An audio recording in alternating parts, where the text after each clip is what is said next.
आकाशवाणी का ये अहमदाबाद वडोदरा केंद्र है। प्रस्तुत है कार्यक्रम हिंदी जगत। प्रस्तुति दीपशिखा दुर्गापाल की।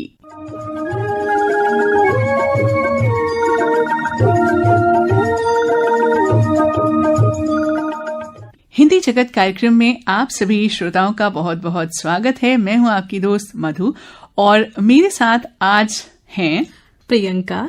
नमस्कार। और आप सभी को हमारी तरफ से उत्तरायण की हार्दिक शुभकामनाएं। दोस्तों, उत्तरायण एक ऐसा पर्व है जो सूर्य, संस्कृति और सकारात्मकता का संदेश देता है।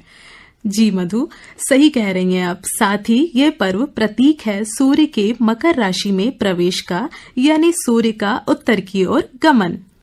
और प्रियंका, एक और अच्छी बात यह है इस त्योहार की, इस पर्व की, कि ये पर्व लगभग भारत के हर प्रांत में मनाया जाता है और ये भारत की विविधता है जो इस पर्व को और भी रंगीन बना देती है, क्योंकि हर एक अलग राज्य में ये एक अलग तरीके से मनाया जाता है और इसके नाम भी अलग अलग हो जाते हैं। बिल्कुल सही कहा मधु आपने। जैसे गुजरात में इसे उत्तरायण के नाम से जानते हैं और पूरे प्रदेश में, पूरे देश में इसे मकर संक्रांति के नाम से जानते हैं। बिल्कुल। पंजाब में लोहड़ी है, कहीं पोंगल है, कहीं टूसू, जो झारखंड में है वो इसे टूसू के नाम से जानते हैं, है ना। कहीं खिचड़ी पर्व, ये बिहार में नाम प्रचलित है खिचड़ी पर्व के नाम से, क्योंकि इस दिन वहां पर खिचड़ी बनती है। बिल्कुल। कहीं माघ बिहू और तिल संक्रांति के नाम से भी इसे जाना जाता है। बिल्कुल। पौष संक्रांति, घुघुती, मकर विलक्कू, इन नामों से भी इस पर्व को हमारे देश में मनाया जाता है। जी मधु, ये बिल्कुल मकर संक्रांति जो है ये धार्मिक त्योहार ही नहीं है बल्कि कृषि से जुड़ा त्योहार भी है। इस समय खेतों में नई फसलें आती हैं। बिल्कुल, नई फसलें आती हैं और जो हमारे किसान भाई हैं उनका जो साल भर का परिश्रम होता है वो इस वक्त फल देता है। तो ये उत्सव मनाते हैं, खुशियां मनाते हैं, तिल के लड्डू खाते हैं, गुड़ की मिठाइयां बनती हैं, खिचड़ी, पोंगल, ये सब भी बनते हैं इस पर्व में, है ना। बिल्कुल मधु, बिल्कुल सही कहा आपने। और इसी पर मैंने एक कविता भी लिखी है, आप कहें तो मैं इसे सुना दूं? बिल्कुल, मुझे भी सुनाओ और हमारे श्रोताओं को भी सुनाओ, वो भी सुनना चाहेंगे। बिल्कुल बिल्कुल, तो सुनिएगा। स्वागत है। तिल गुड़ की मीठी खुशबू आज घर घर फैल जाए, मकर संक्रांति का सूरज सुख समृद्धि बन लहराए। वाह। उत्तरायण हुआ है सूरज के अंधियारा अब दूर हुआ। उत्तरायण हुआ है सूरज के अंधियारा अब दूर हुआ। नई उमंग नई आशा से हर मन आज भरपूर हुआ। खेतों में हंसती फसलें, मेहनत का भी हुआ सम्मान। किसान के पसीने से सजा भारत का ये स्वाभिमान। नीले गगन में उड़ती पतंग जैसे सपनों को देती पंख। रंग बिरंगी और फिरंगी डोर थामे हर चेहरे पर है उमंग। दान पुण्य सेवा सद्भाव यही पर्व का होता सार। दान पुण्य सेवा सद्भाव यही पर्व का होता सार। कटे सभी भेदभाव यहाँ बढ़े आपसी प्रेम व्यवहार। तिल गुड़ खाओ मीठा बोलो, तिल गुड़ खाओ मीठा बोलो, मिलती सच्ची यह सीख। मकर संक्रांति सिखलाती है जीवन की यह सुंदर रीत। मकर संक्रांति सिखलाती है जीवन की यह सुंदर रीत। बहुत सही लिखा है तुमने कि यही रीत सिखलाती है ये सुंदर सी, कि आप तिल गुड़ खाइए, मीठा बोलिए और एक अच्छा व्यवहार रखिए। और तुम्हारी पोयम में सबसे अच्छी लाइन मुझे यही लगी है कि तिल गुड़ खाओ मीठा बोलो। सच कहूं तो मुझे भी तिल गुड़ खाने का बहुत मन कर रहा है। जरूर, इस प्रोग्राम के बाद हम जरूर जाएंगे और इसके मजे आनंद लेंगे। बिल्कुल।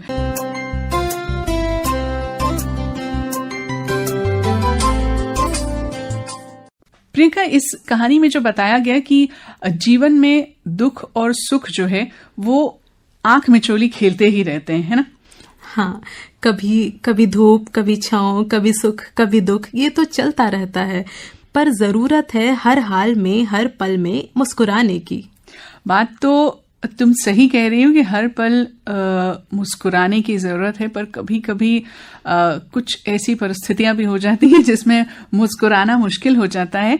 पर मेरा मानना ये है प्रियंका कि जब आपको खुशी हो जब खुशी मिले तब जरूरत से ज्यादा खुश भी नहीं होना चाहिए, क्योंकि अगले पल कौन सा दुख आपका इंतजार कर रहा है आपको पता नहीं है।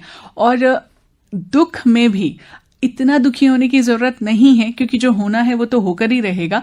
और अगले पल ईश्वर ने आपके लिए क्या रचा है, आपके लिए कौन सा सरप्राइज रखा है, ये भी आपको पता नहीं, कौन सी खुशी देने वाला है। इसीलिए अपने आप को अडिग रखना चाहिए, बहुत ज्यादा भावनाओं में नहीं बहना चाहिए, तो फिर आपका जीवन थोड़ा आसान हो जाता है ना।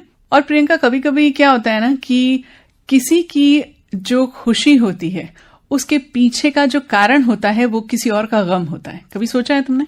अरे ऐसे कैसे?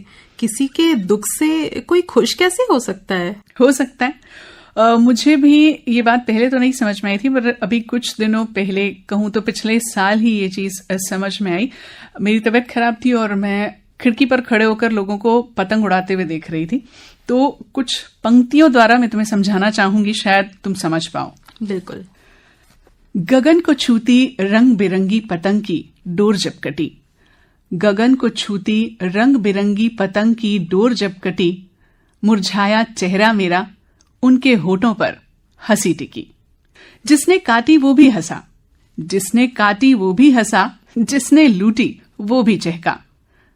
किसी का गम होता है किसी की खुशी की वजह, जीवन का यही है फलसफा। वाह, क्या बात है। बहुत ही सुंदर पंक्तियां थी और इसी पंक्तियों को सुनकर मुझे भी अपनी कुछ पंक्तियां याद आती है। कहो तो मैं बिल्कुल सुनाना चाहूंगी। बिल्कुल, स्वागत है आपका। तो सुनिएगा। आसमान पर कटी पतंग देख मन में सवाल आया, भागम भाग में सामने किसी का चेहरा लाल आया।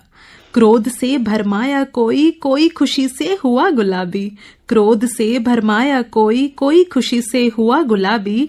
जिसने पाई कटी पतंग चेहरा उसका बवाल आया। बिल्कुल, जिसने पाई कटी पतंग चेहरा उसका बवाल आया। जिसकी कटती है उसे ही पता होता है कि इतनी मेहनत करके इतनी ऊपर तक पतंग लेकर गए और वो वहां पर कट गई। लेकिन वही पतंग जो लूट रहा है उसकी खुशी का ठिकाना नहीं है, चाहे वो उड़ाए या ना उड़ाए।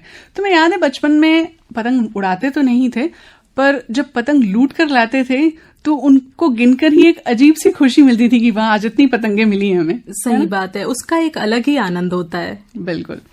तो मुझे लगता है अब तुम्हें अच्छे से समझ में आ गया कि कैसे किसी की जो खुशी होती है वो किसी के गम का कारण होती है ना?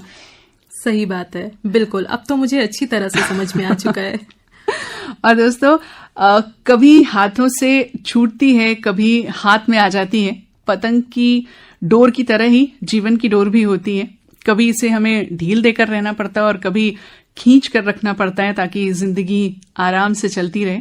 आगे पीछे जो हमारे जीवन की डोर है वो कटनी तो है, लेकिन जब तक सांसों की डोर हमारी जिंदगी से बंधी है तब तक आगे बढ़ते रहिए और सूरज की तरह जगमगाते रहिए, यही कामना है हमारी। बिल्कुल। इसी तरह नकारात्मकता को पीछे छोड़ सकारात्मकता का हाथ थामकर सूर्य के साथ आगे बढ़ते रहिए। और एक बार आप सबको फिर से उत्तरायण की शुभकामनाएं। और दोस्तों, अब हमारे जाने का समय हो चला है, तो इस कार्यक्रम से अब मुझे, मधु को और प्रियंका दोनों को इजाजत दीजिए। आपसे फिर मुलाकात होगी। तब तक के लिए स्वस्थ रहिए, खुश रहिए और मस्त रहिए। नमस्कार। नमस्कार।